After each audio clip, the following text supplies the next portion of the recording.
Hi అండి అందరికీ. దేవీ శరన్నవరాత్రులు అయితే ప్రారంభమైనాయి కదా. నేనైతే ఈ అవతారాలన్నీ మీకు చూపించబోతున్నాను. మొదటి రోజు బాల త్రిపుర సుందరీ దేవి అన్నమాట. చూడండి అమ్మవారు ఎంత ముద్దుగా ఉందో. బాల త్రిపుర సుందరి గై కొను మహారతి, బాల త్రిపుర సుందరి గై కొను మహారతి, గానలోల జాల మెల దారి చూపుమా, గానలోల జాల మెల దారి చూపుమా. రెండవ రోజు అయితే శ్రీ గాయత్రీదేవి అవతారం. చూడండి ఎంత ముద్దుగా ఉన్నారో అమ్మవారు గాయత్రీదేవి అలంకరణలో.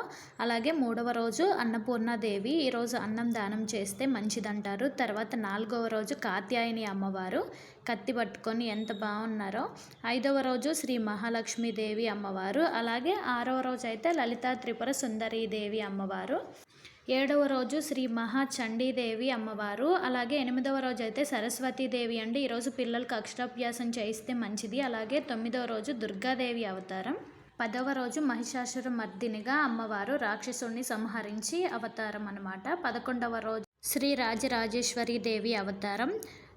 ఈ వీడియో అయితే మీకు ఉపయోగపడిందని అనుకుంటున్నారు. నచ్చితే సబ్స్క్రైబ్ చేసుకోండి. Please subscribe.